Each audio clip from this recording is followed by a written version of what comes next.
The morning sun shone bright over the human colony on planet Kepler. 442b Director Park Min-ho stood at the big window of the control room watching the beautiful sunrise.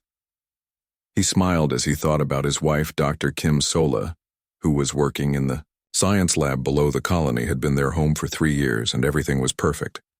200 humans lived and worked on this mining planet. They came from Earth to dig for rare metals and study the strange rocks found only on this world. Park Min-ho was the boss of everyone, and he made sure all the families were safe and happy. The children played in the gardens, while their parents worked in the deep mines. Young engineer Choi Dae-won was fixing a broken computer in the communication room. He was only 25 years old but very smart with machines. His job was to keep all the radios and screens working so they could talk to Earth. The messages took many months to reach home, but it made everyone feel less alone. Captain Lee, Gina, ran the small security team that protected the colony. She had 6 guards with basic weapons and some old mining lasers that could be used for defense. The colony was peaceful, and they never expected any trouble from space. Most days she just checked the fence around the town and made sure the warning systems worked. The colony buildings were made of strong metal and glass. They had everything humans needed to live comfortable lives. Far from Earth, there were homes, schools, a hospital, and even a small park where people could relax.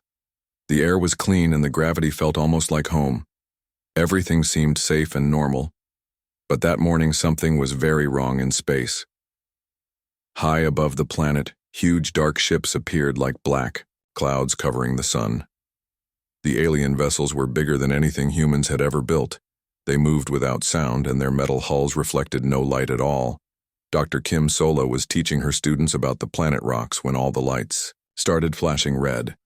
The emergency alarm was so loud it hurt their ears. She grabbed the children and ran toward the safe room as explosions began shaking the ground outside. The attack had started. Captain Lee Gina rushed to her command post and saw dozens of enemy ships on her screens. She tried to contact Earth, but the aliens were blocking all radio signals. Her small team of guards ran to their positions with their simple weapons, but they all knew it would not be enough. The mining lasers charged up and fired at the sky, but the beams just bounced off the alien ships. The attack was fast and terrible. Bright energy beams shot down from the alien ships and destroyed the colony defenses in minutes. The power plant exploded in a ball of fire and all the lights went out. People screamed and ran through the dark streets trying to find their families. Strange flying machines came down from the big ships carrying alien soldiers. The creatures were tall and covered in hard scales, like giant lizards. They had 4 arms and glowing red eyes that could see in the dark. Their weapons shot nets of blue energy that trapped humans like fish park. Min-ho found his wife in the science building and held her tight as the ceiling fell. Around them, the alien soldiers kicked down the doors and pointed their weapons at everyone. Dr. Kim Sola tried to protect her students, but the energy nets wrapped around them all. The alien commander was huge and scary with sharp teeth and claws. His name was Vex Tar, and he had captured many planets before. He looked at the humans like they were just animals to be sold. His soldiers laughed as they pushed families into metal cages. Choi Dae-won hid in his communication room as long as he could. He sent one last message toward Earth before the aliens found him. The transmission was simple but desperate. Colony 7 captured 200 humans taken by unknown aliens. Send help. Then his equipment exploded, and everything went silent. The alien ships loaded all the humans into dark cargo holds like boxes of goods. The people were scared and hurt, but they stayed together. Park Min-ho helped the children while Dr. Kim Sola took care of the wounded. Captain Lee. Gina tried to keep everyone calm, even though her own heart was breaking. Vex Tar walked among his new prisoners with a big smile on his reptile face. Humans were small and weak, but they were smart enough to work in the mines and factories of his empire. He had captured thousands of different species before, and humans would just be another group of slaves. The transport ships lifted off from the colony and flew toward the alien homeworlds.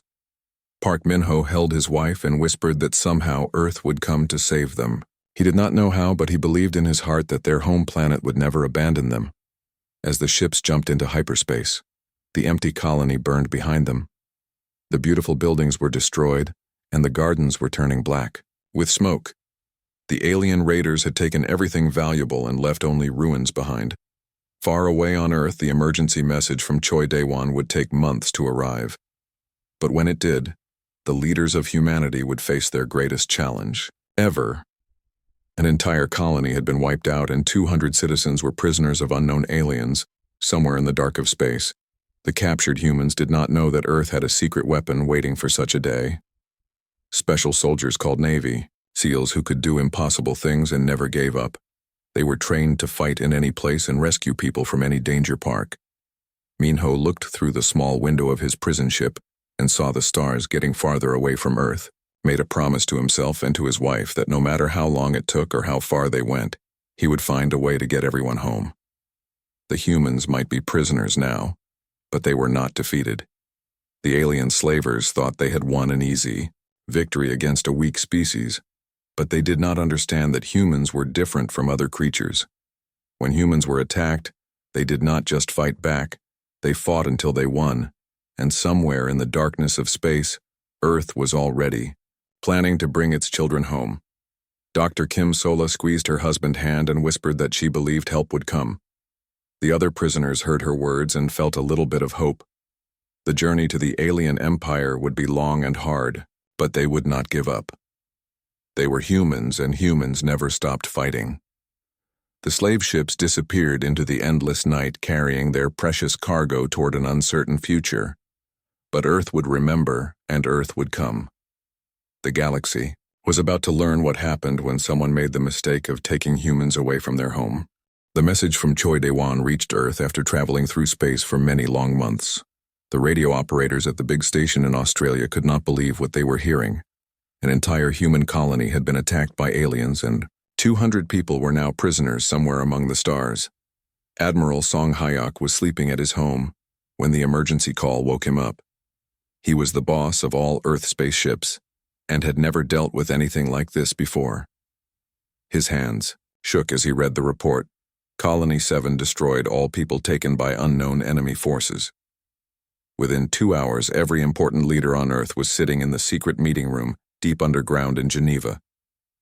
The president of United Earth looked very worried as she spoke to the military commanders.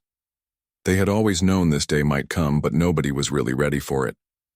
Captain Nam Ji-woo spread out the star maps on the big table, showing where Colony 7 used to be. The planet was very far from Earth, and it would take their fastest ships many months just to get there. She pointed to the empty space around the colony world and shook her head. "We have exactly 12 space warships," Admiral Song told the room, and his voice was heavy with worry. "Our newest destroyer just finished its test flights last month. These ships were built to fight space pirates and rescue people, not to fight a real war against aliens. The Earth Space Navy was more like a police force than a real military. They had small ships with weak weapons designed to patrol the solar system and help mining crews. Their biggest warship was only half the size of the old aircraft carriers that used to sail Earth oceans. General Park Yun-ho from the Army looked at the intelligence reports with anger. "We do not even know what these aliens look like or how many ships they have. Our colony had basic mining lasers for defense, but the attack was over in 20 minutes. In the corner of the room, a young man in a simple uniform listened to everything without speaking. Chief Petty Officer Kang Tai-ho was 32 years old and had the quiet look of someone who had seen many battles. His Navy SEAL badge was small and worn, but everyone who knew about special operations respected that symbol. Tai-ho had spent 15 years doing impossible missions in places where regular soldiers could not go. He had rescued hostages from terrorists in the African desert, fought pirates in the Arctic Ocean, and completed dozens of operations that were still classified secrets. Sir Tai-ho finally spoke, and his voice was calm and steady. "Give me a small crew and a fast ship. We do not need to outgun these aliens, we just need to outthink them. I have fought enemies with better weapons before. The key is not to fight fair." Admiral Song studied the young SEAL carefully. He had read Tai-ho reports from operations in Somalia, where he rescued 20 hostages from a fortress that everyone said was impossible. To attack Tai-ho had also led the mission that stopped the nuclear terrorists in Alaska and saved millions of lives. "What do you need?" the Admiral asked, and Tai-ho could see hope starting to grow in the old man's eyes. 8 specialists.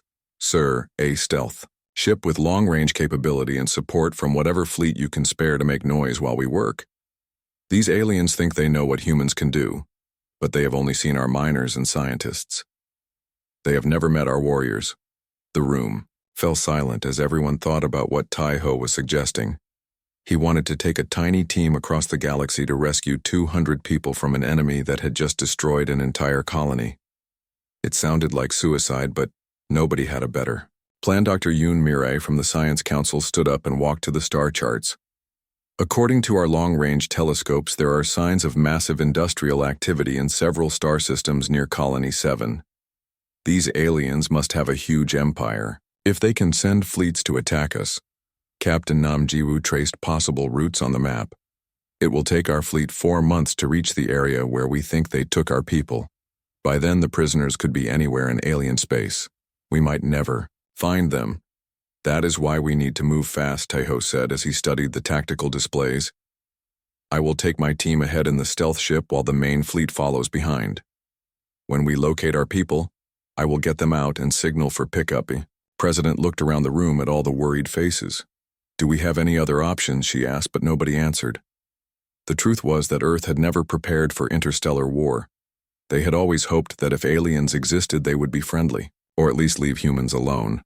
Admiral Song made his decision. Captain Nam, prepare 3 destroyers and a support vessel for immediate departure.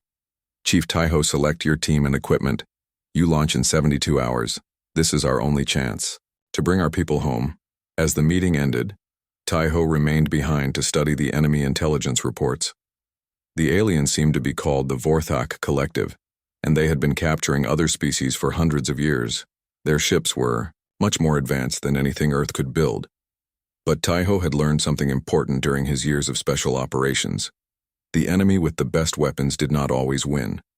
Wars were decided by who wanted victory most and who was willing to pay any price to achieve it. A thought about the 200 prisoners, including families and children who were probably scared and hoping that Earth would come for them. Tai-Ho had never failed a rescue mission, and he did not plan to start now. The next 3 days were a blur of activity as Earth prepared for its first interstellar military operation. Tai-Ho selected his team from the best special forces soldiers on the planet. Demolitions expert Corporal Yoon Min-jae could blow up anything. Communications specialist Sergeant Baek Hana could hack any computer system. Combat medic Lieutenant Oh Sun-woo had saved lives in a dozen war zones. Sniper Sergeant Ko Jin-ho never missed his target. Electronics warfare specialist Corporal Shin Yuna could jam enemy sensors and radios. Assault specialist Sergeant Hwang Gaeon was unbeatable in close combat. Engineer Corporal Lee Byul could fix or break any machine. And finally, pilot Lieutenant Park Jun could fly anything with wings or rockets. Each team member volunteered knowing they might never come home, but also knowing that 200 humans were counting on them. The launch was secret and happened at night from the hidden base on the far side of the moon.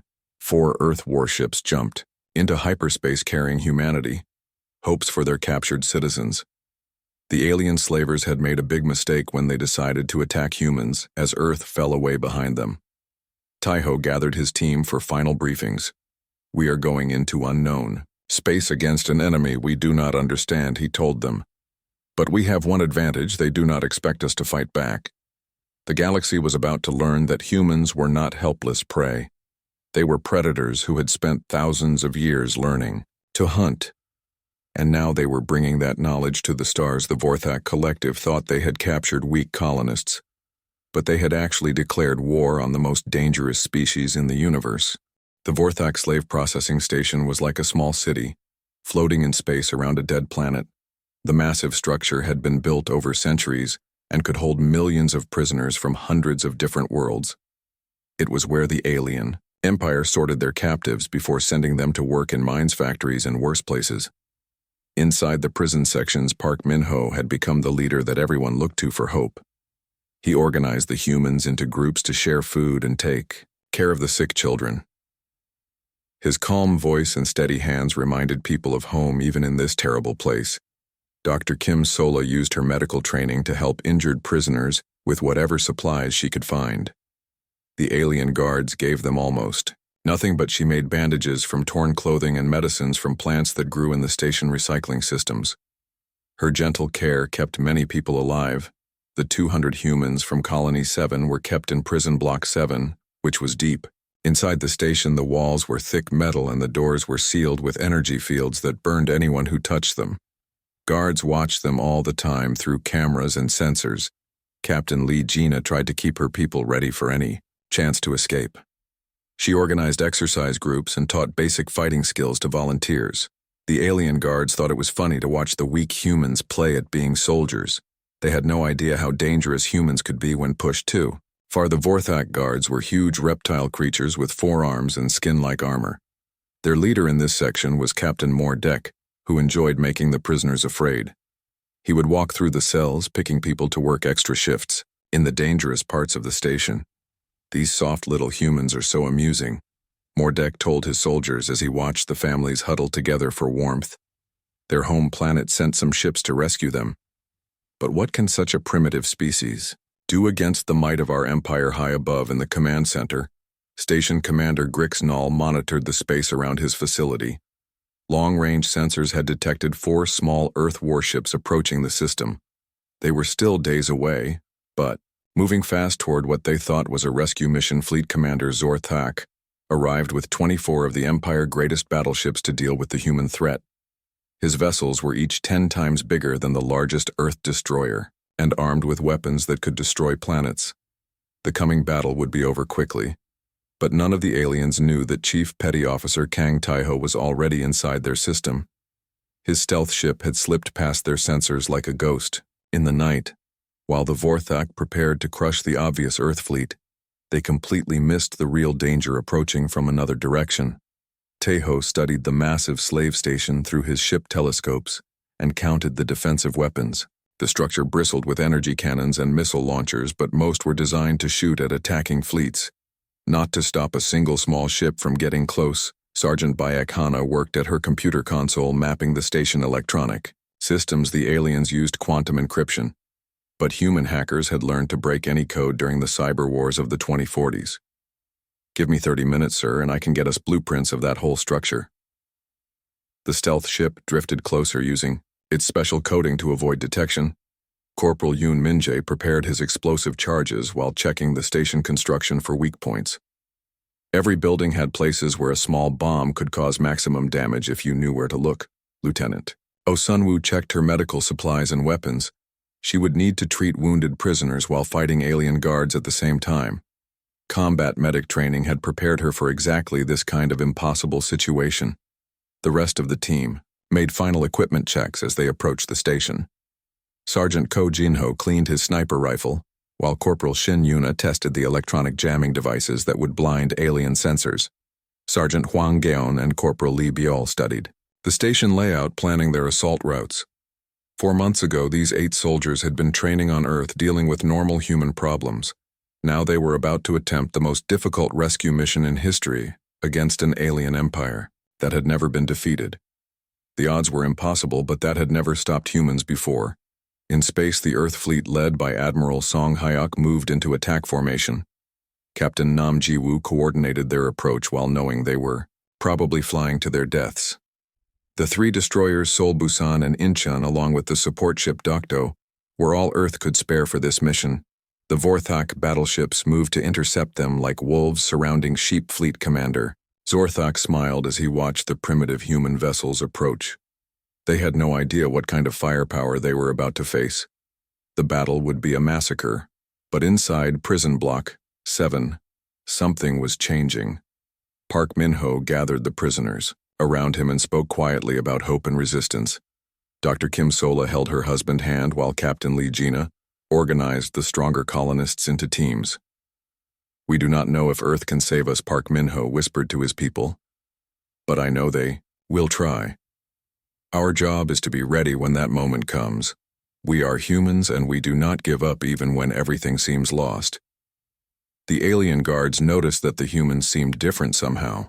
They were still locked in their cells, but there was something in their eyes that had not been there before. It was the look of people who believed rescue was coming and were preparing to fight. As the 2 fleets moved closer to battle, Taiho's ship finally reached the slave station outer hull, his team prepared for insertion while explosions began lighting up the space around them. The diversion was working perfectly as all alien attention focused on the attacking Earth warships. Corporal Lee Bayal found an abandoned maintenance port that led into the station service tunnels. The opening was too small for Vorthak guards but perfect for humans. The team checked their equipment one last time before entering enemy territory. "Once we go in, there is no going back," Taiho told his soldiers. "The station has millions of aliens and we are only 8 people. But we have something they do not expect. We have the element of surprise and the will to do whatever it takes." The team entered the maintenance tunnel and began crawling through the dark spaces inside the alien station. Behind them, their ship activated its self-destruct to prevent capture. Ahead lay 200 human prisoners and thousands of enemy soldiers. The most dangerous phase of the mission was beginning as Earth warriors entered the heart of enemy territory. The Vorthak Collective was about to learn that humans were not just another species to be enslaved. They were predators, and they had come to take back what belonged to them. In the distance, the space battle erupted in brilliant flashes of light as human ships fought against impossible odds. But the real battle was just starting inside the slave station where 8 soldiers were about to change the course of galactic history. Chief Petty Officer Kang Taiho moved through the alien station ventilation system like a shadow. His advanced combat suit masked his heat signature and muffled every sound. 20 years of special operations training had prepared him for impossible infiltration missions, but never against technology this advanced. The air ducts were bigger than those on human ships because the Vorthak were much larger than humans. This gave Taiho room to move quickly through the maze of tunnels that connected every part of the massive facility. His suit sensors mapped the route while his team followed behind Sergeant Bayek. Hana had her portable computer connected to the station network. Through fiber optic cables she spliced into the alien systems. Her fingers flew over the keyboard as she broke through their security. The Vorthak had grown lazy after centuries of easy victories, and their defenses were designed to keep prisoners and not intruders out. "I have access to their main computer, Sir Bayek," Hana whispered into her radio. "All prisoner locations, guard rotations, and security protocols are now available. The humans are in prison. Block 7 exactly where our intelligence suggested." The team split into 4 pairs, each taking a different route through the station. Corporal Yoon Min-jae and Corporal Lee Byul headed for the power systems, while Lieutenant Oh Sun-woo and Sergeant Ko Jin-ho moved toward the communication center. Sergeant Hwang Geon and Corporal Shin Yuna took the armory, while Taiho and Baek Hana went straight for the command center. The station was like a metal city with corridors wide enough for vehicles and ceilings 3 times human height. Alien workers and guards moved through the passages going about their normal duties, never imagining that enemies were already inside their strongest fortress. Yoon Min-jae studied the station power distribution system through the maintenance panels. The aliens used fusion reactors just like humans, but their containment systems had different weak points. He began placing shaped charges on critical conduits that would cause cascade failures throughout the facility. The explosives were designed to look like normal maintenance equipment and would not activate until he sent the detonation signal. Each bomb was carefully positioned to cause maximum damage while creating escape routes for the prisoners in the communication center. Oh Sun-woo and Ko Jin-ho worked together to jam the alien networks. The sniper covered the entrance while the medic used her electronics training to plant signal boosters that would let the human team coordinate their attack. Ko Jin-ho had fought in urban warfare across 3 continents, but alien architecture presented new challenges. The corridors had no windows, and multiple levels connected by ramps instead of stairs. His sniper training adapted quickly to the strange geometry. Hwang Geon and Shin Yuna reached the station armory, where thousands of alien weapons were stored. The assault specialist studied the enemy guns, while the electronics expert worked to override the security locks. Human soldiers had always been good at capturing and using enemy equipment. Meanwhile, in prison block 7, the human prisoners sensed that something was changing. The station artificial gravity had small fluctuations and the lights flickered occasionally. These were signs that major systems were being interfered with. Park Min-ho noticed that some of the alien guards seemed nervous. They kept checking their communication devices and looking around as if expecting trouble. Dr. Kim Sola whispered to her husband that the ventilation system was carrying new sounds, mechanical noises that had not been there before. Captain Lee Gina organized her people, quietly moving the children to the center of their cell block and positioning the adults near the doors. She could not explain why, but her military instincts told her that rescue was coming, and they needed to be ready. The Vorthak. Guards had no experience dealing with infiltration by enemy special forces. Their training focused on controlling large populations of prisoners and fighting conventional space battles. The idea that a tiny team could penetrate their most secure facility was unthinkable. Station Commander Grix Nall sat in his command center watching the space battle through holographic displays. The human fleet was fighting bravely, but they were clearly outmatched. His forces would crush them within the hour, and then he could return to processing the new slaves. The alien commander never saw the shadow that dropped from the ceiling ventilation grate directly behind his chair. Taiho had studied Vorthak anatomy during the long journey from Earth and knew exactly where to strike to disable without killing. The fight was brief but intense. Grix Nall was 50% larger than Taiho and had natural armor plating, but the human had speed training and the advantage of complete surprise. The alien officer tried to reach his alarm controls, but human reflexes were faster. Taiho used a sleeper hold technique adapted for alien physiology. The Vorthak commander went limp just as security forces began pounding on the command center doors. Bayek Hana had locked them out using the station-owned security systems. "Now I have full control of their network," Bayek Hana reported as she worked at the alien command console. "Their defense systems are offline, and I can open any door in the facility, including all the prison cells."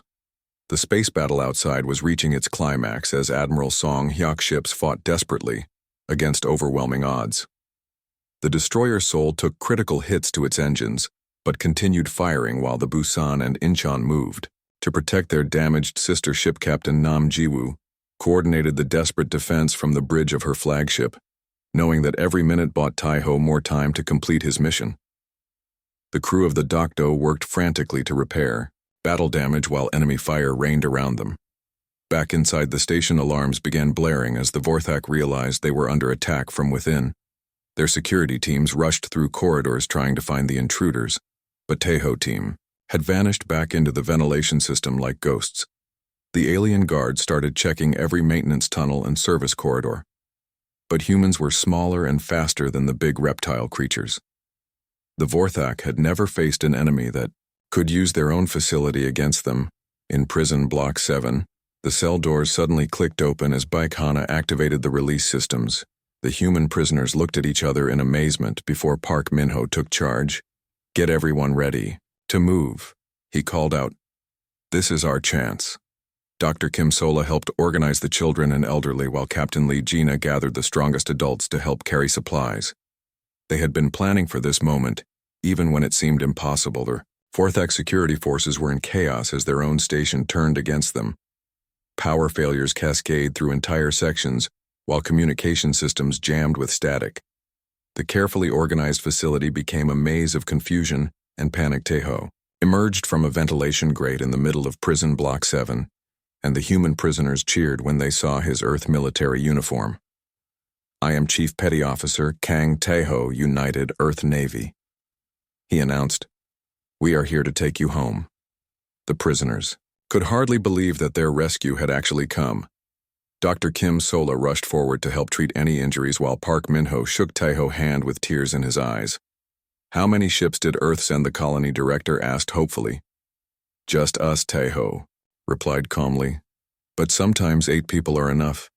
The Vorthak Empire was about to learn that humans did not fight fair when their families were threatened. They fought to win, and they used every advantage they could find. The galaxy most feared. Slavers had just made the biggest mistake in their long history. The final phase of the rescue was about to begin, and the aliens were starting to understand that they had not captured helpless colonists. They had declared war on a species that specialized in impossible victories. Prison Block 7 became a scene of controlled chaos as Chief Petty Officer Kang Taeho team began their coordinated extraction. The human prisoners had waited months for this moment, and now they moved with the discipline of people who refused to waste their chance at freedom. Sergeant Bayek Hana worked frantically at her portable computer overriding security locks throughout the massive station while jamming alien communications. Her fingers danced across the keyboard as she turned the facility-owned systems against its masters. The human prisoners organized themselves with impressive efficiency. Despite being civilians, Park Min-ho and Dr. Kim Sola took charge of the families with children, while Captain Lee Jina led the stronger adults in carrying supplies and helping the injured. Everyone understood that speed was their only chance of survival. Corporal Yoon Min-jae demolition charges began detonating in carefully planned sequence throughout the station. Each explosion targeted structural weak points that would cause maximum damage to alien operations while creating clear escape routes for the prisoners. The first blast took out the main power distribution center, plunging entire sections into emergency lighting. The second explosion destroyed the artificial gravity generators in the guard quarters, causing confusion and panic among the Vorthak security forces. Lieutenant Oh Sun-woo and Sergeant Ko Jin-ho had taken control of the station communication center and were broadcasting false orders to the alien guards, sending them to the wrong locations while keeping the real escape routes clear. These Vorthak have never fought an enemy inside their own base, Oh Sun-woo observed as she treated injured prisoners while monitoring alien radio traffic. They designed this place to keep people in, not to keep attackers. Out Sergeant Hwang Gaeon and Corporal Shin Yuna had captured the armory and were distributing alien weapons to Captain Lee Jina, former security team. The Earth weapons were far away, but Vorthak energy rifles worked just fine in human hands. The alien guards were experiencing something completely outside their training. They were supposed to control unarmed prisoners and fight conventional space battles, not hunt a small team of elite warriors who used the station itself as a weapon. Taeho moved through the corridors like death incarnate, his suppressed weapon dropping Vorthak guards before they could raise an alarm. He had studied alien anatomy during the journey from Earth, and every shot was precisely placed to disable rather than kill when possible. The Vorthak security forces tried to organize a response, but their communications were jammed. Their power systems were failing, and their own facility seemed to be working against them. Every door they needed was locked, while every passage the humans used opened automatically. In the command center station, Commander Grix Nall slowly regained consciousness to find his facility falling apart around him. Emergency lights flashed while damage reports flooded in from every section. The humans had somehow turned his impregnable fortress into a trap. "How is this possible?" he roared at his remaining staff. "These are primitive creatures. With basic technology, they should not be able to penetrate our defenses." But his engineering teams had no answers. The human infiltrators seemed to know exactly where to strike for maximum effect. Their demolitions were placed with surgical precision to cause cascade failures that the alien repair crews could not stop. In space, the battle between the Earth fleet and Vorthak Armada reached its desperate climax. Admiral Song Hyok ships were taking heavy damage, but they continued their attack. Run to keep enemy attention focused away from the station. The destroyer Seoul was venting atmosphere from multiple hull breaches, but her captain refused to withdraw. Captain Nam Ji-woo coordinated the fleet movements while damage control teams worked frantically to keep the ships fighting. "Every minute we hold their attention gives Taeho more time to get our people out," Nam Ji-woo announced to her crew as enemy fire raked their hull. "We knew this was a one-way mission when we volunteered." The support ship Docto moved between the destroyers and the alien battleships, using her heavy armor to shield the more vulnerable warships. Her crew knew they were buying time with their lives, but none of them hesitated. Back on the station, the human prisoners were moving through corridors that had become a war zone. Explosions echoed through the metal passages, while emergency alarms blared constantly. The facility that had processed millions of slaves over centuries was tearing itself apart. Dr. Kim Sola carried a wounded child while helping elderly colonists keep up with the group. Her medical training had not prepared her for combat evacuation, but human determination found a way. Captain Lee Jina and her armed volunteers provided security while the families moved. "We are going to make it," Park Min-ho told his wife as they climbed through a maintenance shaft that Corporal Lee Byol had opened for them. "Earth did not forget us, and we are going home." The Vorthak tried one last desperate measure To stop the escape station, Commander Grixnall activated the facility self-destruct system, reasoning that if he could not have his prisoners, then the humans would not rescue them either. But Sergeant Bakhana had anticipated this move. Her access to the station computer network gave her control over critical systems, and she began rerouting the explosion to focus on Vorthak military positions rather than civilian areas. The aliens' own weapon would become humanity's sword as the massive explosions destroyed enemy ships and installations while leaving escape routes clear for the prisoners. The Vorthak had never imagined their own systems could be turned against them so completely. Tejo reached the loading bay where modified escape pods waited. For the prisoners, his team had spent precious time preparing these vessels for the long journey home, while fighting off alien security forces. The first groups of colonists began boarding the escape pods, while Tejo counted heads to make sure nobody was left behind. 200 humans had been captured, and 200 would go home no matter what the cost. Corporal Yoon Min-jae placed his final charges on the station main reactor systems. The explosions would be visible from 3 star systems and would take out most of the Vorthak fleet that was still engaged with Admiral Song forces. As the last escape pod prepared to launch, Tejo made the decision that would echo through galactic history. Instead of fleeing with the prisoners, he remained behind to ensure the mission complete success. His team needed someone to coordinate the final demolition. Mission accomplished, he radioed to Admiral Song. "Get them home, sir." The escape pods launched just as the station began its final death throes. Explosions ripped through the massive facility, while the human prisoners watched their prison fortress destroy itself. The Vorthak Collective had suffered their first major defeat in centuries. The alien empire would survive, but their reputation for invincibility was broken. News of the human rescue would spread across the galaxy, inspiring other enslaved species to rebel against their Vorthak masters. The space battle ended as the station explosion took out half the alien fleet commander. Zortak watched in disbelief as his forces were scattered by the destruction of their own facility. The humans had achieved an impossible victory. As the Earthships began their long journey home with the rescued colonists, the galaxy started to learn a new truth. Humans were not prey to be hunted and enslaved. They were predators who would cross the stars to protect their own. The Vorthak Collective had laughed at Earth reinforcements, never realizing that sometimes one human warrior was reinforcement enough. The age of easy conquest was over, and the age of human resistance had begun. The evacuation of Prison Block 7 became a running battle, as Chief Petty Officer Kang Tae-ho team led 200 human prisoners through corridors filled with smoke and emergency lighting. The massive alien station was dying around them as explosions shook the metal walls and sparks flew from damaged power systems. Park Min-ho helped carry wounded colonists, while his wife Dr. Kim Sola treated injuries on the move, using supplies from her improvised medical kit. Their civilian courage matched the military determination of their rescuers as families worked together to reach the escape pods. Lieutenant Oh Sun-woo held the rear guard position, using her combat medic training to fight alien security forces while protecting the slower moving prisoners. Each fallen Vorthak guard bought the group precious seconds as they fought their way toward the loading bay. The station superstructure groaned and twisted as Corporal Yoon Min-jae demolition work reached critical mass. Entire sections began venting atmosphere into space while power cores overloaded in cascading explosions that the alien damage control teams could not contain. Captain Lee Gina organized the stronger colonists into a defensive line, helping to carry children and elderly prisoners, while her former security guards used captured alien weapons to clear the escape routes.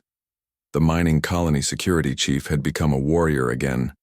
Sergeant Bakhana monitored the station systems from her portable computer, watching as critical failures spread through the facility like a virus. The aliens had built their fortress to last for centuries, but they never planned for someone who understood how to make it destroy itself.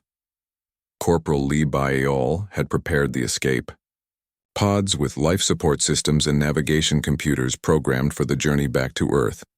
The small vessels were designed for short-range evacuation, but human engineering had modified them for interstellar travel. The Vorthak guards who remained tried desperately to stop the escaping prisoners, but they were fighting in a facility that was working against them. Doors sealed shut when they needed to advance, while corridors filled with toxic gases from damaged systems. Sergeant Ko Jinho used his sniper training to eliminate alien guards from long range, covering the prisoner evacuation with precision shots that never endangered the humans. Each bullet was carefully aimed to disable rather than kill when possible. Sergeant Huang Gion and Corporal Shin Yuna worked together to jam alien communications while setting up defensive positions that would slow pursuing guards. The assault specialist and electronics expert had trained together for years and moved like one person. Station Commander Grixnall, barely conscious from his encounter with Taiho, managed to crawl to an emergency control panel and activate the facility final defense protocol. Self-destruct charges began counting down throughout the massive station. The alien commander was willing to sacrifice his own forces and facilities rather than allow the human prisoners to escape. His reptilian mind could not accept that a primitive species had defeated the mighty Vorthak collective, but Sergeant Baek Hana had been monitoring the station computer systems and saw the self-destruct activation. Her fingers flew over her keyboard as she began rerouting the massive explosion to focus on Vorthak fleet positions rather than the human escape route. The aliens' own weapon would become humanity's sword, destroying enemy ships while clearing the way for the colonists to reach safety. It was a brilliant tactical move that turned the Vorthak greatest strength into their weakness. As the last group of prisoners reached the loading bay, Taiho stood at the entrance checking off names to ensure nobody was left behind. 200 humans had been captured from Colony 7, and 200 would return home no matter the cost. The escape pods filled quickly, with families holding each other tight as they prepared for the dangerous journey through space. The small vessels had been modified with every safety system the human engineers could install, but everyone knew the trip would be risky. Dr. Kim Sola kissed her husband goodbye as she boarded the medical pod with the most seriously injured prisoners. Her job was to keep everyone alive during the long flight back to Admiral Song Fleet Park. Minho wanted to stay with her, but his duty was to lead the other colonists as the escape pods prepared for launch. Taiho made the decision that would define his legend in galactic history. Instead of fleeing with the prisoners, he chose to remain behind, ensuring the mission complete success by coordinating the final demolition sequence. "Sir, you need to come with us," Park Minho called from his escape pod, but Taiho shook his head with a calm smile. "My job is to get you home safely," he replied. "The mission is not complete until you are all safe with the fleet." His team members understood their commander decision and saluted as the escape pod sealed and launched toward space. Lieutenant Oh Sunwoo was the last to leave, tears in her eyes as she realized Taiho was sacrificing himself for their mission. Small ships accelerated away from the dying station just as the self-destruct charges reached zero. The explosion was visible from 3 star systems, a brilliant nova that marked the end of Vorthak invincibility, forever after it would be known as Taiho Star. The massive detonation destroyed half the alien fleet and sent shockwaves through their entire empire. Space debris rained down on the dead planet below, while surviving Vorthak ships fled in panic from the expanding fireball. Admiral Song Hyuk received the escape pod signals on his flagship and immediately ordered the fleet to change course for pickup. The battered Earth destroyers had held their position despite terrible casualties, and now they had their reward. The reunion between the rescued colonists and their Earth Navy protectors was emotional beyond words. Families embraced while hardened Space Marines wiped tears from their eyes. Captain Nam Jiwoo personally welcomed each escape pod aboard her ship. Dr. Kim Sola established a medical bay aboard the destroyer Seoul, treating injuries and providing psychological counseling to prisoners who had endured months of alien captivity. Her husband, Park Minho, worked with the ship crew to coordinate supplies and housing as the Earth fleet began its long journey home. The rescued colonists learned about their rescue mission and the sacrifice of Chief Petty Officer Kang Taiho. His name became legendary among the survivors who would tell their children about the warrior who saved them. The news of the successful rescue reached Earth 4 months later, and the entire planet celebrated the return of their citizens. More importantly, they celebrated the knowledge that humanity was not alone in the universe and could defend itself against any threat. Park Minho established the Taiho Foundation to prepare Earth for future alien contact, while Dr. Kim Sola led research teams studying captured Vorthak technology for peaceful purposes. The colony experience had changed them but not broken their spirit. The Vorthak collective survived the disaster, but their empire began fragmenting as subject species across the galaxy learned that the slavers could be defeated. Rebellions erupted on dozens of worlds inspired by the story of humanity. Courage Fleet Commander Zorthak returned to the Vorthak homeworld in disgrace, forced to explain how a single human warrior had destroyed their greatest fortress. His military career was over, and he spent his remaining years warning other commanders never to underestimate humans. The truth about Teho's fate remained a mystery. Some claimed he escaped in a damaged fighter craft and continued harassing Vorthak operations throughout their territory. Others believed he died in the station explosion, becoming a martyr for human freedom. What every species in the galaxy learned that day was simple. Earth children were not prey. They were predators who had spent thousands of years perfecting the art of war, and they would never stop fighting for their own people. The Vorthak had laughed at Earth reinforcements, thinking that primitive humans could never challenge their ancient empire. They learned too late that sometimes one human warrior was all the reinforcement needed to change the course of history. Years later, when other alien species approached Earth for first contact, they came as equals rather than conquerors.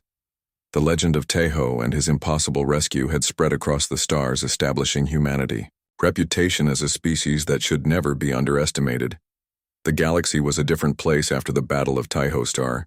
Slavery still existed, but the slaves now knew it could be defeated. Tyrants still ruled, but they looked over their shoulders, wondering when human ships might appear in their skies.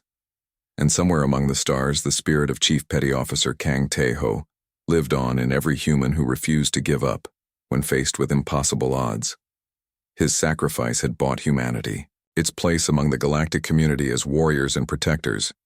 The rescued colonists returned to Earth as heroes, carrying with them the knowledge that their species was stronger than anyone had imagined. They had seen the worst the galaxy could offer and survived because one man believed that no human should die as a slave. The age of easy conquest was over, and the age of human resistance had begun.